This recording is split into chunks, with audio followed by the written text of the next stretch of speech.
Tales of Arise boss spoilers, boss spoilers, boss spoilers.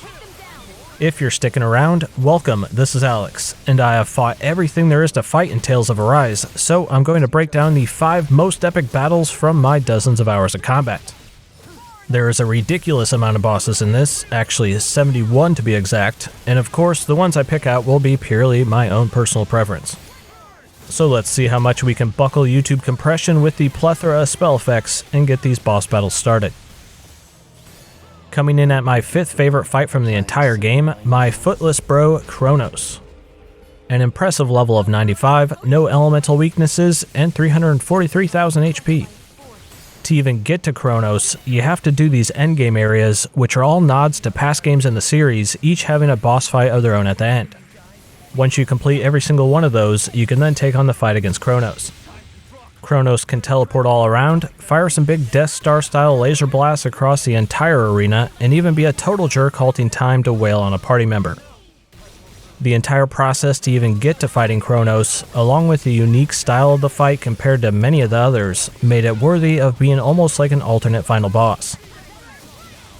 Next, my 4th favorite fight has to go to the first phase of the Lord Volran Ignisari battle right towards the end of the main story.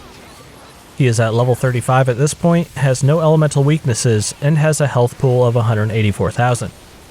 He is quick, wields a ridiculously sized sword, but who doesn't in JRPG, and can douse the area in all kinds of spell effects. Although many of the other fights are against wacky creatures, this battle has a different kind of epicness of the entire team desperately trying to work together to take this one dude down. About halfway through the game, he absolutely stomps every single member of your team, and that gives you a solid vendetta for taking him on in this final confrontation. Next, my 3rd personal favorite, the fight against Undine Drop. This blob thing is a level 56 fight, has a weakness to fire, and has 219,000 HP.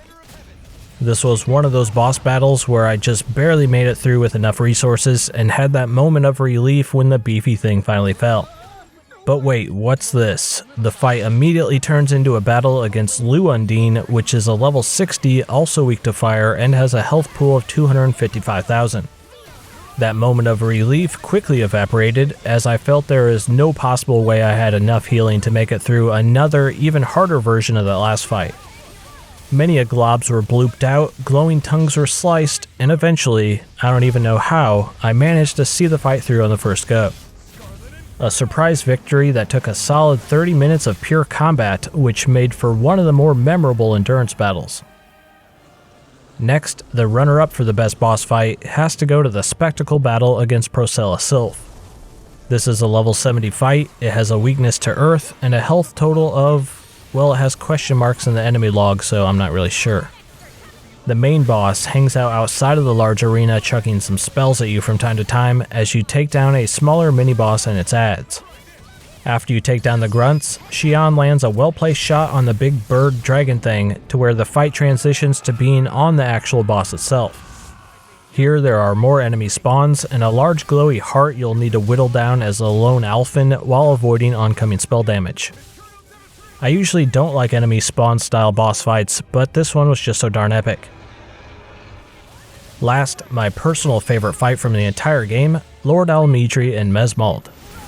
This is a level 30 fight, no elemental weaknesses, and a health total of 160,000. However, this battle also has an endgame rematch fight which bumps it up to a whopping level 98. This battle has just as much spectacle as that last fight, with an insane amount of different spells being fired on you from the dragon and the lady on top, but this one wins out for being more of a standard boss fight. When you first get to this battle, it's the game saying, hey, training wheels are off from this point on. Huge cyclones will engulf the area, meteor showers will rain down everywhere, and just in general, chaos. This fight was challenging, visually impressive, and inventive, using attacks from 2 different sources all working together as one. Good stuff. So, those were my personal 5 favorite fights from the entire game in Tales of Arise, but there were many others that were pretty good as well. To be honest, my favorite section of the whole game was after the credits, seeking out and taking down all those optional secret boss fights. Now, if you've been playing Tales of Arise, let me know what your favorite fights were, and if you want a bit more useful coverage that might actually help you in taking down some of these bosses, check out my advanced gameplay tips video I recently did as well. As always, this has been Alex from Boomstick Gaming, and thanks for checking this out.